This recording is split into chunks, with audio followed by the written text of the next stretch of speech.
Welcome back, everyone, to the Cancel for Maintenance podcast. If this is your first time joining us, we are a show that takes a behind-the-scenes look into the gritty, non-glamorous life of aircraft maintenance.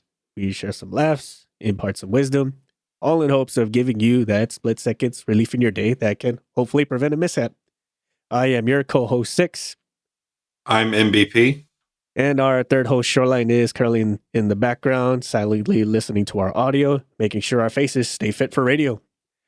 So we love getting some feedback from our listeners and everyone who follows us in our social media outlets and such. We put out a bunch of questions and the responses have been pretty amazing. It's been pretty amazing. So thank you all, everybody who shared your answers with us, whether they be anonymous or had some specifics to it. For today, it's going to be a bonus, air quotes, bonus episode of sorts where we ask the audience.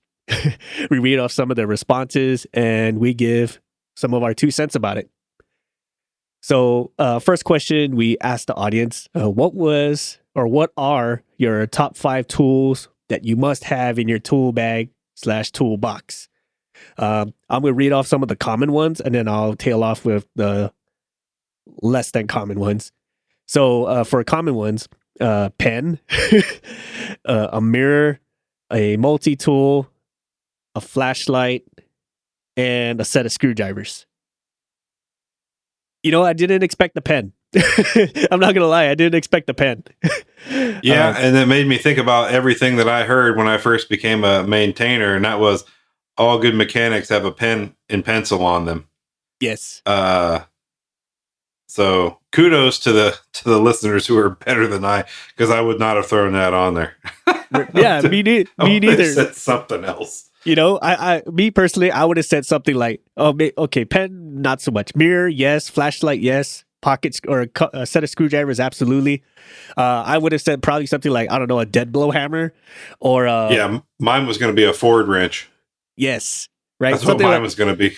You know, something that's actually doing some type of physical action. You know, but it never dawned upon me to say pen. and going a little bit to the uncommons, someone not just said pen, but they said either a really good pen or a box of cheap pens. And that's freaking genius. So so the reason why I think this person said a good pen or a bunch of cheap ones is because, well, it's when you have just like a solid pen, like ones that can like write when they're wet, or, you know, it just it never fails, or you can tell it takes a while for it to run out of ink. You kind of cling to this thing. It's part of you, I guess. Like, you know, not to be all cliche and weird, but it's like part of you. It's one of your most go-to items, so to say. Or you get a bunch of cheap ones because you know they break all the time, and or people have sticky hands and they tend to take your pens when you're not looking, or they don't, either intentionally or unintentionally. So sort of tying in with this a little bit. So one of my coworkers, he's been aviation his whole career, prior military and all that, but his specialty was weapons. Yes.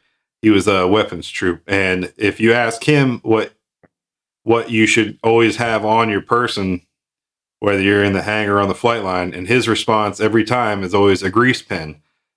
And that's because that's what weapons troops use to mark on the munitions and such. Gotcha. So, and you can write it'll write in any environment. Ooh, so his go-to answer every time is a grease pen. That's a good. And to this day, he always carries one on his person wherever he's at. You know, that's a good one too. Beat into him. A grease pen. That's a damn good one. Now that I'm thinking about it, I never realized I used a grease pen. It was just one of those, like, it's expected of you to have it, right? Sure. Or at least for my time in service, it was always either some type of pen that can write when it's wet, and like a notepad, like a small pocket notepad that had like those hard to rip pages. Like it has to get. Oh yeah, they were almost waterproof. They were like tan in color. Yes. Yeah, I know what you're talking about. And they're like super thick, or they're thick for paper. I would say they're thick for paper, like they're super hard to rip. And you always they're the thickness of the cover of the actual notebook. Yeah. I forget the name. I forget the names of that type of notebook, but those were cool. And it was almost expected of you to have it because that's for you to take notes, whatever those notes are, be it OJT notes or just general notes about the plane itself. That's kind of like your mini study book for the most part. Writing part numbers and serial numbers on for paperwork. Yes. Okay, I got to go order 6 screws, and here's the part number, serial number. Yeah, all types of stuff. Yes. So here's at least one of the not so common stuff is a rechargeable headlamp. You know what? Invaluable, homie, because I can tell you my time on, and most of us on the flight line, I still use it to this day if I'm working at night, working night ops or whatever. Yep, that's a good answer. Not so common, but just like the pen, a way better answer than I was going to give. Right, exactly. And especially they stipulated a rechargeable headlamp. And I love the fact that they said that because I remember when headlamps first came out, it was like the bulky 2 AA batteries, right? Or when they started to get to the super bright LED headlamps and they had like those really small but super powerful batteries. I forget what the type of battery those were called, but they're like really the 1, 2, 3 batteries or 3, 2, 1s or whatever they were. I think that's like the ones that go in Surefires. Yeah, that's it. Like they're either really stubby or they're long, right? And they're super bright. They're extremely bright. It's almost unusable. It's so bright, but they burn power super fast. And I used to hate those when they first came out, is because like those batteries, when they die out, it's expensive to get replacements. So when I guess enough people complained and they figured out a way to make them rechargeable. And when those came about, it was good as gold. Like one would last you a good minute. Like you would really have to like trash this thing before you had to replace it. And yeah, that's a good one. Definitely a rechargeable headlamp. Multi-tool is another one. Like a man, that was just going to be my next comment because I was thinking about, I was going to say a Leatherman, but yeah, a multi-tool because how many times do you get called out for like red ball if you're not prior military or whatever? Then that's like it's sitting. You've already pulled chocks. It's engine running, but they got a quick fault, and you just need to go inspect real quick, and you need to go and pop a panel. It's got those Zeus fasteners on it, just quarter turns. You pop it open, do what you got to do, close it, and they're on their way. So you don't have to lug a whole bag out there. You just it's hooked to your belt, and you're on your way. Yep. And this one response about multi-tools, they also said, use a bright colored pouch. Genius. Genius. And Yeah. I could understand why, because, most multi-tools, they come in like those black pouches, right? Or like some type of camouflage pouches, so it looks all tactical and stuff. But bright color ones is freaking genius because, for one, it's going to stand out. Right, you're gonna be able to tell whose is who based on the color, and then likewise say like if you have it hanging around somewhere, like you just left it on your toolbox, or God forbid, like it falls out of your pocket or it unclips from your belt or something like that. It's gonna be pretty easy to see bright orange in the sea of dark, or wherever it is you dropped it or left it at. Genius. Yeah, I worked with a guy once who took pieces of like reflective tape. Yep. And he would wrap strips of it around the ends of the screwdriver. Or he would put them on the handles of some of the tools or whatever else. So if you drop something and it's at nighttime and you're looking around with your headlamp or flashlight, it's gonna, or you're up in the hellhole, right? And you drop something there, you're looking around, and chances you find it are even greater because that white reflective tape, like you see on the backs of semi trucks or whatever, really, really pops. Yes. You know what? That's a good one because I've done that too. I use more so red that stuff because like when red shines a light, like what the heck is that? It looks like a pair of brake lights or wherever you left it at. Mm-hmm. But definitely a good practice. Again, if your area practice has these kind of things or allows you to do so, some areas not so much, but good response, man. I love that. Here's another one is Knipex flat jaw pliers. No. Knipex? Hey, let me tell you, I bought a pair of Knipex dikes when I saw one of my coworkers cut a 1/4-inch bolt, an old bolt from like an engine casing, cut one of those in half. And I said, I'll spend the money for that. Right. I went and bought a pair. Yeah. Yeah. Kudos to whoever said that one. That's a amazing tool. So fun fact, right? Me like you and pretty much almost all of mechanics in the US, we say Knipex, but the actual company that makes it calls it Knipex. Like they pronounce the K in Knipex. No way, dude. You're messing with me right now. I swear, right? No. Color me impressed. So you're telling me that I have a potential to cut my knee with a Knipex? Yeah. I'm telling you, that was my exact reaction. I was like, no way. It's Knipex. Come on, Knipex. And it specifically says Knipex. I'm like, whatever. Okay, if that's what you want. I think that's a joke they play on the website, so we're about to mess with everybody. Probably. Probably. But hey, it got me, right? So now you have you're probably gonna have a good swarm of people like, no, it's Knipex. The K is silent. Well, I can tell you what I'll be calling it, and that's Knipex. Knipex, right? Like that's just natural. You go into a shop and say, hey, can I borrow the Knipex out of your tool bag? And your coworker is going to tell you no until you pronounce it right. Probably. And you're like, I am pronouncing it right. No, this is America. This Murky. we say Knipex. So Knipex flat jaw pliers, and then they also said Knipex smooth parallel jaw pliers. I'm not sure if that's the same as flat jaw, or if that person was talking about two different things. But yes, Knipex, fantastic stuff. Both, even the long and short ones, especially the long ones. I love it. They kind of look like extremely long needle nose pliers, but they have like little flat jaws on the bottom. Freaking lifesavers. I love those things. Let's see. Another one here is safety wire pliers. Definite yes. But reversible. Yes.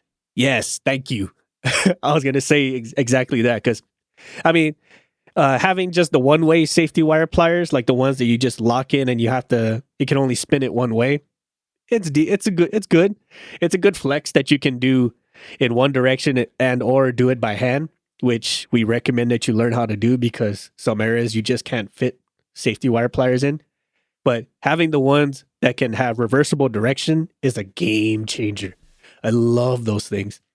Not so much the little rubber things on the jaw that's supposed to, air quotes, supposed to like hold the wire in place as you cut it. Not a big fan of those. And the main reason why I'm not is because they wear out pretty fast. And once they wear out enough, they fall out. And now some of these little rubber stops, they're dark, right? Like dark blue or some other color that's very hard to see once it pops off. Like, where the heck did this thing go? And now you're searching however long until you find these little rubber jaw stopper things.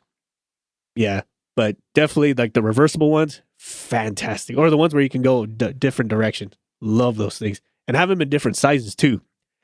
And let's see, a screw gun. I think that kind of runs along the lines of a screwdriver set, having a screw gun. Electric ratchet, I've said it before. I'll never do another engine change without it. Yes. And on the line with the electric ratchet is ratcheting screwdrivers. Game changers. Oh, yeah. Those are nice. Love those things. And especially if they have different bits, because not every aircraft has the same type of fasteners. And this can actually vary from model to model, even though they're from the same maker. So you'll have some like from this time period to this time period, it was all flathead screwdrivers or flathead screws. And then from this time to this time, it was all Phillips head screws. And then I think the new hotness now is torque bits or Torx bits. Mm-hmm. I gotta admit, man, I'm not a fan of those. Or that's all I use for woodworking. I won't use Phillips or anything else. Really? Yeah, there's a higher chance of you just stripping them out, and the Torx bits are the way to go for me. Gotcha. I believe I think Alcoa fasteners use Torx bits too. What are the ones called? We always call them Nazi bits. Oh, but the ones they look like Phillips, but they're off kilter just a little bit. Yeah. So they look like the swastika or whatever. You know what? I don't know the actual name to that. But I hate them screws. That's where I'm getting at with it. I hate them sons of bitches. I've drilled out more of those than I care. I'm like, it's cursing the engineer the whole time. God, there's so many different choices you could have used. Yeah. There's also the ones where they look like triangles. You know what I mean? It's just like a triangle head screw. Like, wow. Oh yeah, there's those. There's squares, and then different sizes, right? Number 1s, 2s, up to 4s. Yes. Here's an uncommon thing that I'll say in the tool realm as well. Go buy a set of cheap wrenches, and I'd say get yourself from 9/16 through a quarter, and take them to your bench grinder and shave them. Yes. Shave them thin, and then on the back side of the open box end, and then on the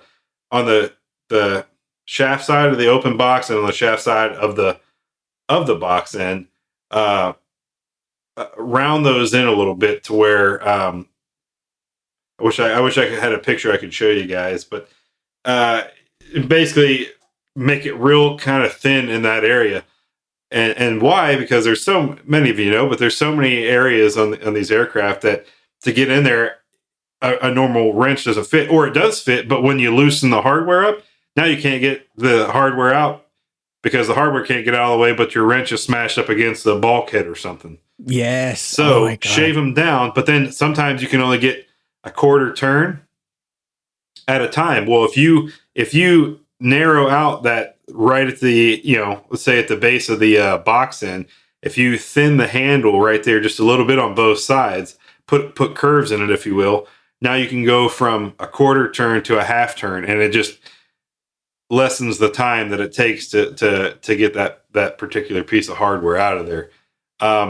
I can tell you, like, specifically on engines, right? I say use the electric ratchet, but I also use a 1/4 inch.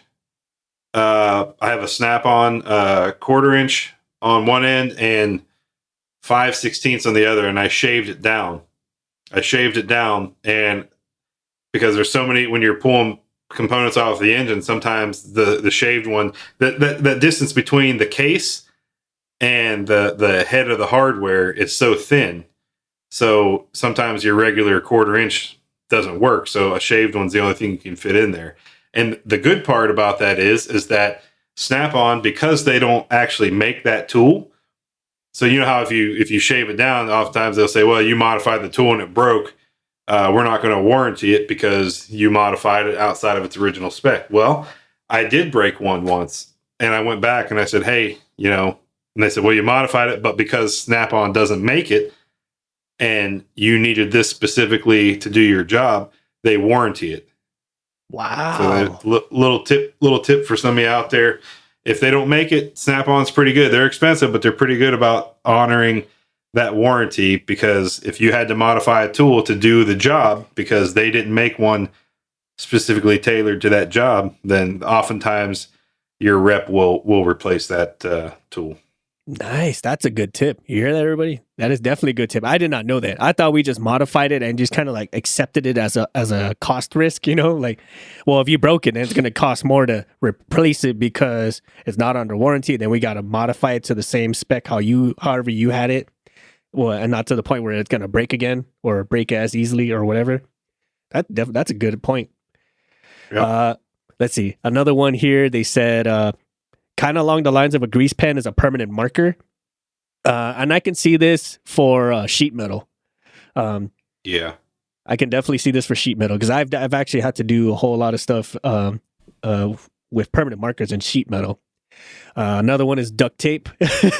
And I think this is more along the lines of like seats, or, like those, not necessary for flight equipment. Like I said, seats or throttle grips, or if you just need need it to be air quotes fixed enough to fly. Like it's not essential for it to be there, but it's just to kind of hodgepodge it together, kind of like an eating tray. No one no one really cares about an eating tray. Another good one that I see a lot. This is kind of going into the not flight essential is crazy glue. I've definitely used crazy glue in a whole bunch of stuff. I can tell you, I've put crazy glue. Like I'll put a rubber glove on, and I'll put crazy glue on my finger, and then I'll attach the hardware to my finger, especially washers and nuts. Yep. To reach up in, so it holds it in place as I'm reaching up into this blind spot and feeling where I'm trying to put it on. I've used glue. I've used crazy glue for that, and it's just enough where once you get it on the hardware, you can kind of snap your finger to the side, and it'll break that seal. Yep. Between like the washer and your glove or whatever, but it helps. It definitely does help. I mean, and you'll be amazed. Like super glue will fix a lot of stuff. Majority of it is not flight essential, or it's like little tricks like to not drop washers down an ECS bay and stuff like that. But it's more essential than you think. And you're not JB. Yeah, you're not JB welding the engine mount crack. Yeah. You know what I mean? Like, yeah, no. Yeah. Same ways with the duct tape. Or in some cases blade tape. It's just meant to kind of like smooth over like gaps. It's not meant to actually hold it together. You know what I mean? Yep. You know what? I got one more to add. Sorry to cut you off. One more kind of an off the wall one. Nail polish. Ooh, tell me more. Nail polish. So I carried I can't remember the color of blue, but I had a blue, a red, a white, a gray, and a black. And sometimes when you're popping panels off or whatever, and the paint on the hardware chips off, or right around like the fastener hole on the panel or whatever like that. And if you're on like a private jet, specifically if you're working around where the customer might see some of that stuff, you don't want it to look all chipped and beat up. So when you're done with your work, you just take your nail polish out and do little touch-ups. So it looks good from afar, but far from good kind of thing. That's what I did. Learned that from some senior guys above me, whether that's right or wrong. I think we all probably know the real answer, but it worked. And it's a kind of a good way to polish off a job that you're doing, especially if it's got visibility to high-paying customers. They're paying a lot of money. They don't want their private jet to look like some hoopty. So this is true. It's a good way to just do little touch-ups. I'm not saying paint a whole panel with it, but just little touch-ups where your tools chip the paint out of it into the hardware or something like that, or right around the edges. Very small touch-up work. That's a very good idea, and that's a corrosion preventative too, because it's what do you call it? Water or hydrophobic, right? Mm-hmm. And it takes something like acetone, for instance, to really wash it off. I mean, but if you're dealing with acetone, you're going to wash off more than nail polish. I'll tell you that. Yep. So, to round us off for the tool side of the question, I think this is more of a joke. Maybe this person had a really rough shift. He says, I'm assuming it's a he. Okay, I'm sorry if you're not. Strong coffee and the will to live. I mean, if we just want to hit it on the nose, strong coffee and the will to live. Strong coffee and the will to live. That's how I live my life, sir or madam. That kind of reminds me of a previous episode we mentioned, where we said, what's it? Broken desperate. Right? On a resume. Yeah. What makes you a good fit for this job? I'm broke and desperate. Yeah. Fair enough. Fair enough. Strong coffee and the will to live. That's hysterical. Yes. I don't think that's more a tool. I think that's like a life essential. You know what I mean? Like safety of maintenance kind of thing. Maybe not safety of maintenance. I think it's more of safety of those you interact with. Yes. Whatever it is, I can't. But that's pretty good. I like that one. Okay, so the next question we ask is it's kind of along the lines of that comedy part. Is why is Control mad at you? Oh, I could tell you many things. Let's see. Why is Control mad at you? We don't have enough time to record that episode length. Why Control's mad at you? Right. So I'll break it down. I'll go to just like the least common ones, or at least the most common, like most common, and then maybe one or two least common.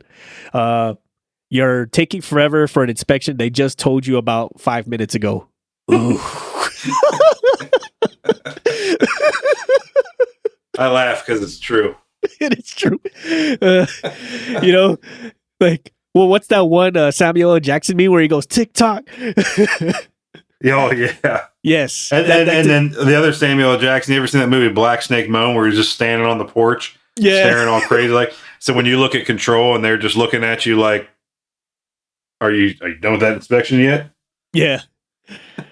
This is 100% true. And in Control's defense, because MVP and I have done maintenance control and maintenance chief-ish, director of maintenance chief, same. When you'll have you have a set timeline that you have to hit before everything's just done. So, and then you also kind of have to factor in like how long it takes for the technicians to get everything good and ready before they can actually do the job. And some lollygag a little more than others. If that's putting it nicely. Like they don't see what the whole picture is. They just see the task in front of their face. Like, go do this. Yeah. Okay, whatever. Just take my sweet time to do it because, whatever. Right? They're disgruntled about life. They've had enough with whatever they're doing for the day or whatever. So some take a little longer than others, and not in a proficiency kind of way. They just kind of lollygag their way through. So in Control's defense, that's kind of them cracking the whip. Like, hey, get this done. We need this to happen. This is a priority. On the flip side of that, you will have some controllers who have no sense of time whatsoever. And they'll push things without knowing how long it actually takes. Yeah. Or everything's priority number one. Yes. Like, do this engine change. You got 30 minutes. It's going to take me 30 minutes just to take the panels off. Yeah, or that's assuming I don't strip a screw in the process. Yeah, right. Or it's going to take 30 minutes for the support equipment to get down here. Whatever the case may be, right? It's an engine change does not take 30 minutes. Unless it's like one of those super small planes where like it's a lot easier for me to strip paint off the hood of a Camaro than it is to take this engine out. So that's a good one. Take 5 minutes. Second one that's common is they told you to cannibalize a part from a plane to go on a broken plane. The new part comes in, and they tell you to install the new one into the broken plane. I feel like this person's stalking me, man, because I've had to do this many times. And so what they do is okay,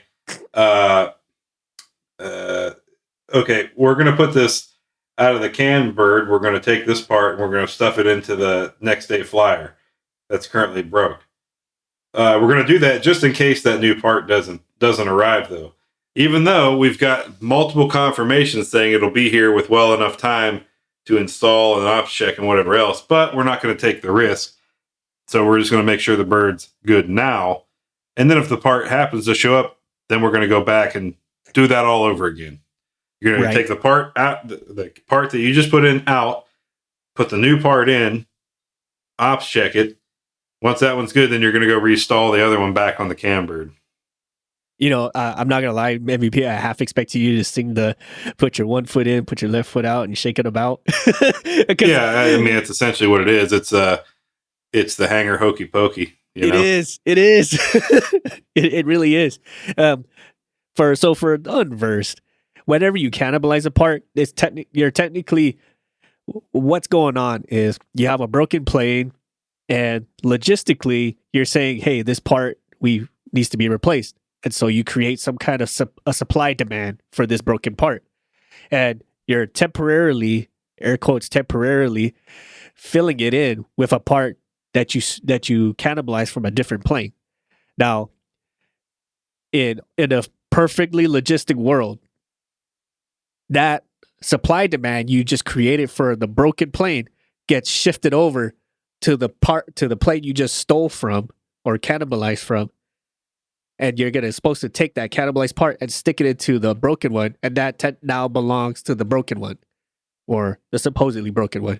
And then when the new part comes in, you're supposed to stick it into the plane you robbed it from. Does that happen? No. and the reason why is because a broken plane should get shiny new part. That's just how it is, right? Like, why would you? We're only using the old used one because supposedly this part's going to take forever and a day to come in, as MVP said. Long story short on that one, it becomes a point of frustration whenever maintenance control or operation control says to swap parts after you've already fully installed it. It gets really annoying really fast. Okay, moving on from that one. Avionics standard time. I feel like this is kind of like I feel like this is an inside joke, you know. Avionics standard time. So that's hysterical. So I would assume, okay, because this is just based off of my experiences, I would assume they mean that avionics takes forever. That's right? Exactly where my head went with it. Right. I mean, just kind of like, you know, like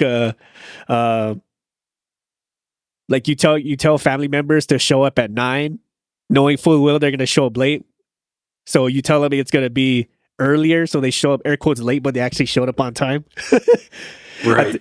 I think that kind of goes back to the whole maintenance control thing. We're telling you about an inspection that just happened 5 minutes ago, and that kind of does happen. You'll run into those motions where you'll have technicians, whether it be avionics or whatever. It feels like they're taking forever. Or they say, oh, we're almost done. We're signing it off. And it's like 2 hours later. Like, what the hell? I thought you said you were just signing it off. Oh, yeah. You know, they'll come up with some kind of excuse or whatever. When, in all actuality, they probably didn't start the job because they know it's nothing that big of a deal. Or they bit off more they could chew and didn't realize how long it was actually going to take, kind of thing. I think that's what that person was going with, the avionics standard time. I would assume. I'm going to start using that. That's very funny. Avionics standard time. Is that what time are we meeting up today? 8 p.m. Oh, is that Pacific Standard Time or Avionics Standard Time? What are we doing here? Right. Okay. Last one for the maintenance control one is what do you mean my plane is down? Okay. From a maintenance control standpoint, I can understand this because from a maintenance control, we say, hey, or we get told like, hey, I'm just going to go do a conditional check on this or something like that, right? Like some quick and simple, kick the tires, put some gas in it kind of thing. And then next thing you know, like the engine's coming off like, whoa, time out. What are you doing? Yeah. Or here's one that Six and I experienced a lot. Hey, we'll go ahead and NMC that aircraft. Why? It landed. It's flying again tomorrow. It landed 3 hours ago, and it landed. Green FMC. We were just doing a post flight, and then gonna fuel it and turn and prep it for tomorrow. Yeah. Well, the one supervisor for our shop decided that they wanted to conduct some experiments and testing for another thing, and they decided to use this one, and in that process we broke this. And then that's where you're like, that's why Control's mad, because Control's like, no, we didn't say we were going to use that bird. We didn't test. Why are you going AWOL over here, Mr. Supervisor, and doing your own bullshit without running it through us first? That's why. From the control side, I can tell you that's why we were mad. So yeah. Yeah. I think that's where it was going with it, right? Like, what do you mean my plane's down? And MVP hit the nail on the head. There's, from a control standpoint, there's many times where like a lot of things happen without your knowing. And some people they know that in some cases you won't ask, or it takes a while for you to ask. So they'll try to bamboozle some stuff in there, whatever it may be. Like they'll just say, "Hey, we're gonna use this as a trainer or like a training exercise or something like that." Like, why? Right? Well, yeah, we don't use a live asset that's on the flight schedule for training. Yeah, jackass. You know? Exactly. It so really just comes down to poor communication and people just deviating from the plan and thinking they can do whatever they want. And then when shit goes broke, they're like, "Oh, I don't know. Figure it out. Just go talk to the customer and figure out what other plane they want to use." And you're like, "Bitch, they said this one because it has this specific package and payload on it that they're testing, and you chose to go break murder."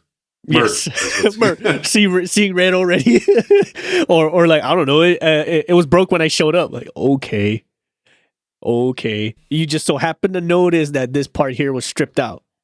Weird. Weird how you just happened to look at it. Yeah, stripped out, and then you start noticing if you ever spend any time in control, it's always the same person that comes in. Hey, so I got another. Yeah, what's broke this time? Matter of fact, why is it always you? Why is it always you that comes in here and tells me this? Are you the one breaking it? Oh, no, they just tell me to come in and break it. Every time, homie. Like we have a guy we deal with now, and every time a lost tool report comes in, we can all safely bet we know whose name's going to be on that report. Like always you. Oh, and it fell down. Like there's grates in the floor, right, for ventilation systems and shit.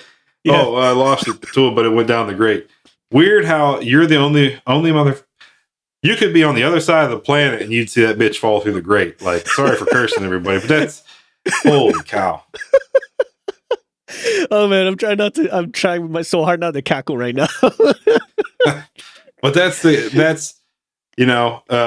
lot of you probably are cursing us like, well, come on, man, take the side of the maintainers. And I do sympathize because there are some maintainers who are like, look, man, I'm doing my best. You gave me zero warning. I am working in expedited pace here. I'm doing it, but in many of the cases, it's the last couple of scenarios we gave where it's just like, get out. You see them walk into your office. They walk in like, hey, control, and you're like, just leave, go away, send me an email. I don't even want to talk to you. Right. Just send it through on the fax, man. I don't care. Man, that was a good one. That got my blood pressure going. So next one is, what is the worst job to do on a plane? I'm gonna start with the least common ones, and I'll go to the absolute most common because it was like probably like 80% of the answers. Anything with fuel or grease, that definitely does suck. I think it mostly depends where, right? Like if it's a fuel drain port, meh, no big D. But if it's inside a fuel cell, we got problems. Yeah, or it's a design where you have to drain certain aspects of that system, and it's over your head in a precarious place where a bucket doesn't really fit in there, right? So you're just doing your damnedest with rags and a bucket at a very steep angle, trying to catch as much as you can. Yes. Oh, and it's also windy, and you're outside, and it's spraying all over your leg. Spraying all over the place, yeah. Yes, that was me, exactly. I feel like you're stalking me, man. I think it's just we've lived the same life. Right. Second one, uncommon is Skydroll anything. Ooh, yes. Skydroll, man, for all its benefits of being flame resistant and all that, everything else about it sucks. Let me tell you, as good as you think you washed your hands, you didn't. Yes. And even more so I believe it's hot water, right? If it's hot water that agitates it more when you wash your hands. I believe it's hot. I believe it's hot water. Anyways, yeah, Skydroll anything, definitely it does suck. Especially if it gets anywhere of and around your face. It hits different. It's definitely spicy, I'll say that much. Yeah, you always figure it out when you go to the restroom. Like, oh, I went to the restroom and washed my hands, then went to use the restroom, and now that I'm washing my hands a second time, I'm squirming around like I got ants in my pants because it burns. Yes, absolutely, yes. Okay, so they're all more or less the same thing, like fuel drain this, fuel valve that. Sky hydraulic disc. The number one, which what I mentioned earlier, the 80% is ATA 38. And for those who don't know what ATA 38 is, that is wastewater, basically your lav, right? Lav systems. Yuck. Yep. Good. Yuck to the max. I could smell the all kinds of like horrible diseases. Dude, when you'd have to go fix like the flush switch on some of these toilets or change out certain components and you're up inside, right? You're not even just draining out the system or replacing a line in the system. And the way you have to get down in there and move your hands around and your face is almost resting on the rim of the toilet. And you're just like, you're doing your best to like, I'm making the motion right now as I'm telling this. I'm contorting myself in the positions that I've been in, and you're doing everything you can to ensure that your face does not touch the edge of that. But as you keep reaching further and further, you can feel yourself getting close. And I can tell you, I would always make sure I'd scrap cardboard in the back of the van, and I would just wrap it over top of the toilet or lay it on top so I could rest my face on that versus the yuck. Yes. Yeah. And some ATA jobs, depending on what type of airlines you're with, especially commercial ones, you will find some serious messes just off the wall.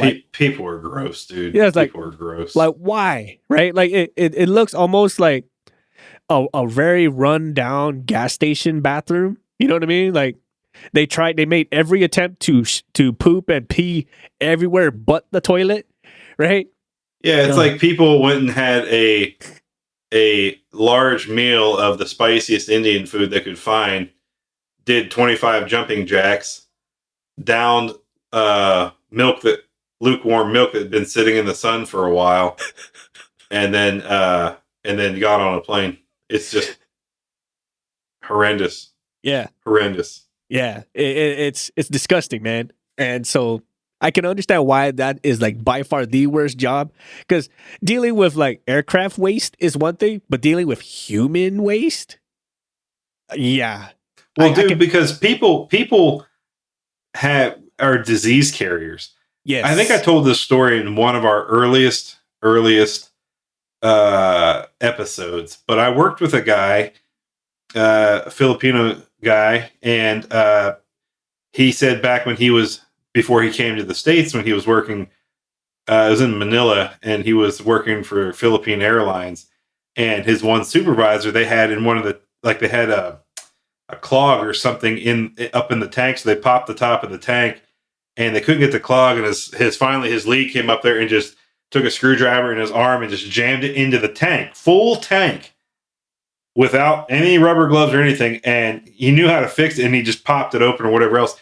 That guy ended up dying of hepatitis C or something like that, that he contracted from God knows whoever was flying on that plane and voided themselves into that tank, and he decided to not take the necessary safety precautions and contracted a disease. And when he told me that story, I'm not going to lie to everybody. You know what kind of a POS mechanic I was at some points? Anytime a work order came through with a lab, I would just say, I didn't have time to get to it.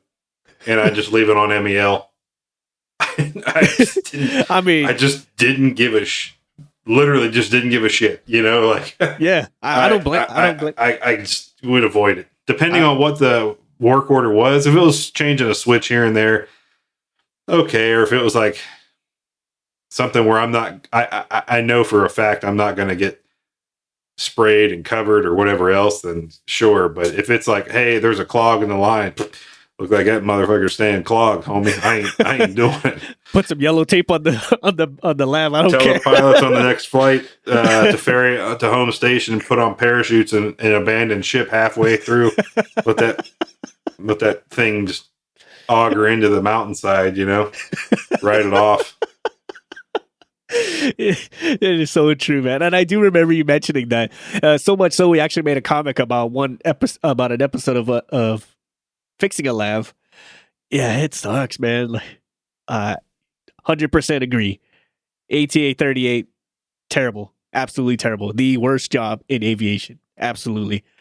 Okay, so final question, and we can wrap this up. We can round this all off. What is the best way to study for your A&P exams?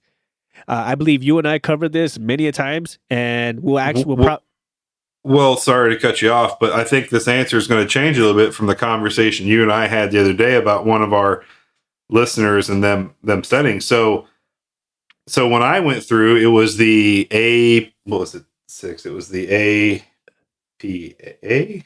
It was computer based. They had books that came with it for your general airframe power plant, but then there was a computer program that came, and you would just go through and do repetition tests. I would do multiple tests for each one every day, just memorizing answers. Our instructors told us to do that, and we would go through, and for months I would just study the books, take practice exams, and I would do it over and over and over. And so when it came to test time, it was just ingrained in you. For the writtens, for the practicals, obviously you just do it on the spot. But I think talking with one of our listeners, he said they're getting away from that, and it's more of they have to read something. What were you saying there, 6? The 8083, I believe it's. I believe that's actual manual. Yep. So that's actually a good one. We might actually do an episode on that separately, just to kind of really explore a little bit more about what that is. But as far as like the audience they say stuff like study groups. That definitely helps if you are a group study type person. Me personally, I am not. Yeah, same. Like if it's more than 2 people, like 2 people is my limit, like myself included. So maybe one other person. If it's more than 2, it stops becoming a study group and starts becoming more like a social hour kind of thing. Right? Like, we'll study after we kill this pizza, or we'll study after we finish this pint, or something like that, right? Then next thing you know, we do 0 studying and we're just partying, That's more or less what it turns into. The second one, they say not Reddit. And I'll say to Reddit's credit that there's a bunch of questions that are uncommonly asked and then uncommonly answered. But for the most part, Reddit does have its problems, and more so. And the reason why I say more so problems is because you'll have a lot of individuals who would just use their salty comments more than anything. Or you just get trolls in there, and they just put random answers just to throw you off. Right. So you'll get your answer on Reddit. You're gonna have to dig a little bit. That's what I'm saying. Well, unfortunately, on Reddit, you almost have to know what you're looking for to cipher through the BS. Yes, that's if you're going in totally blind and you have a genuine question because you don't know, probably not the best place to go because you'll try to sift through the BS, but if you're not, there's some people who are really good at delivering BS like it's true. Yes, and that's where I'm getting at with the troll thing. So. Probably not the best place to go. You almost have to have, again, like I said, some type of rudimentary understanding of what it is you're looking for. Exactly. This one actually might sound helpful is make flashcards. I would say yes. And I think this is more helpful towards your OMPs, like your oral and practical exams, because you can make flashcards all you want for written, but you're going to have a fuckload of index cards.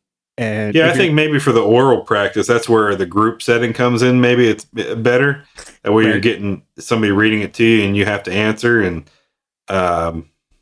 you could always say, "Oh, can you elaborate on that one a little bit?" Because you're right there on it, but you just didn't get all the words that they're looking for. Right. So it's a good way. And it study groups can help if you kind of gamify it some way. That might be an extra help with the flashcards. Another one is prepware. I think we talked about that just a second ago. Prepware. I think it's ASA is the other one, or Dauntless. I believe is what they use nowadays. Is Dauntless. As MVP said, like these study guides or these electronic books, they're great. They're good stuff, but it's only going to ballpark you so much. As we mentioned before, a previous listener mentioned that they're starting to move away from using the study guides.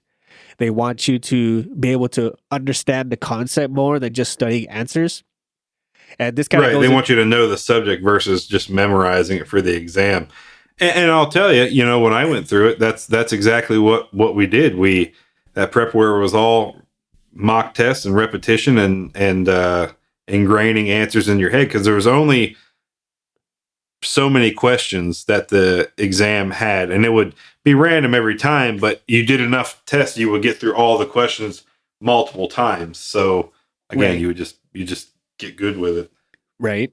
And and also with the exam itself, you know, like some exams, or I don't know if they changed it, but they'll have like certain sections, like this percentage of your test is going to consist of this subject, this percentage of the test is going to be of this subject, etc., etc.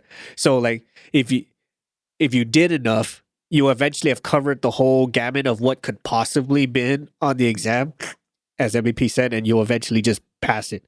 But this kind of goes into the last answer, and I believe this is the same listener that told us about it, is study the books, right? Or study the source material, which is 100% true all the time, every time. Whatever the exam is, or regardless if it's the A&P or not, if you're studying the source material that the tests are being pulled from, you can't go wrong. Granted, that the 8083 and all other AMT handbooks, they're pretty thick and they're dense. And some of it has a lot of information. But if you can get savvy with this, or at least know how to take good notes and kind of summarize a good chunk of it, or at least summarize the concept, you're in good shape.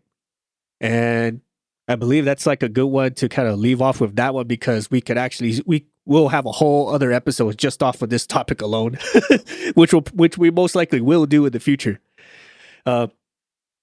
These were all great. I love this kind of feedback. I love hearing this, because this actually it sparks core memories within ourselves, because some of these events may have been a while, as you guys have heard throughout the episode, and some of this stuff, like it's something we've done naturally and we just never really thought about it, like pens or rechargeable headlamps.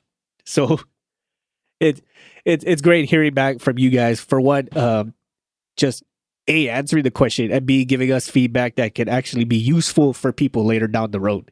Or maybe, you know, like someone just came fresh out of AMT school and they're looking to buy their first toolbox and they're not sure how much to blow.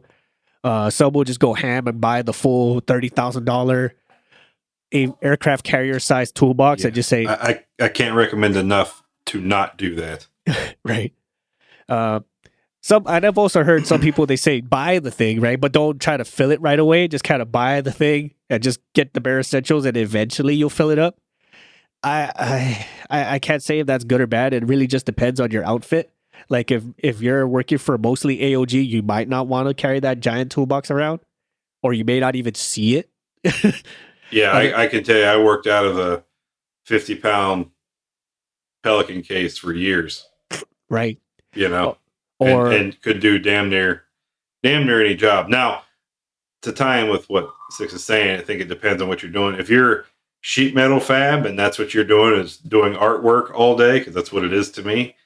And I don't mean that, you know, degrading wise. I mean, it's literal artwork to watch people who are skilled in composites or sheet metal create things out of nothing, essentially, or out of raw material. But you're going to have more tools, because you're going to have just drill bits galore, Clecos, reamers, step drill. You're going to just have so much crap. So air drills and backups of each, so you're not having to swap bits between one air drill. You know, it's just, and then you're going to have the short bits, right, for your 90 degrees air drills. It's, sorry, I'm spiraling here, but no, but you're absolutely right. You know, like it really just depends on what you're doing and what your outfit is. Because if you're somewhere like a depot repair where you're doing sheet metal and composite, you're going to need a pretty decent sized toolbox. But if you're like what MVP and I've done, where we've done AOG stuff, or you're mostly life on the flight line itself, I mean, what's it like, the rollaway Pelican case is probably the most you'll ever need for the most part. I mean, and then any other special tooling you'll know in advance, so you'll know how and when to get it, and that's really it. Uh, we love hearing this feedback though, and this is all very great stuff. We appreciate everyone for sending us this info, and I think this is all pretty good stuff, man, and it really sparked some core memories here about some of the stuff that we probably just either don't recall doing because it was so automatic, or it's new item on the bucket list. uh, any final thoughts or words for anything so far, MVP? I hope you all just keep giving us feedback like this. I think we'll try to come up with some more questions, throw it out on the socials, and get your responses, because I do enjoy these kind of episodes, and hearing everyone's own opinions and thoughts on what their experiences are, and then playing into those. So a lot of fun for me. I'd like to keep that going.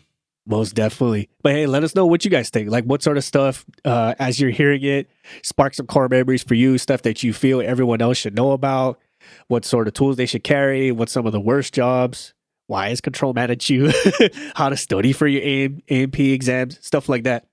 Let us know in the comments. Let us know on our social media outlets, our website, our email. The absolute best way to get in touch with us and have these kind of conversations, or we could have these conversations with you, is on our Discord channel via Patreon. We have all sorts of stuff like this. We get challenges and questions and whatnot on the daily, just with our regular patrons that are on Discord. So if you want to continue that, please support us that way, and then we can continue this stuff on, and whatever else that's valuable, we can pass it on to the masses. So we're not all having to repeat the struggle cycle over and over and over. On that note, hey, we appreciate you all for listening, and we'll see you all on the next one. Have a good one, everybody. Bye, everyone. We would like to take this time to thank our patrons for supporting our show and allowing us to make episodes, maintain our gear, and create merch for all of our listeners. With special thanks to Erica Lamont, Chris Hawkins, Eric Shaw, Dan Schubert, Ryan Frushauer, Kyle Keir, Mike Sherwood, Caleb Stockhill, and Jennifer Brofer. Thank you all so much for your support and patronage. If you like our show, please support us on Patreon. You'll receive awesome perks like access to our private Discord, discounts and early access to our merch, first glimpse of our comics and other projects, and so much more. You can further support us and show off your prowess as an aircraft specialist by visiting our shop at cancelformaintenance.com. If you like classy or rugged watches, visit our affiliate Rockwell Time at rockwelltime.com. Use the code CX, the number 4MX, to save 10% off your total order. If you have suggestions for the show, or you'd like to be a guest on the show, send us a line on our contact us section at cancelformaintenance.com, and we'll do what we can to get both your ideas and yourself on the show. Please support us on social media, like Facebook at Cancel for Maintenance, Instagram at CANX for Maintenance Podcast, or Twitter at CXMX Podcast. Please check out our new comic series on the Tapas app. Like, share, subscribe, and comment on our comics. Let us know what you think. Thank you all so much for your support and listenership, and we will catch you all next time.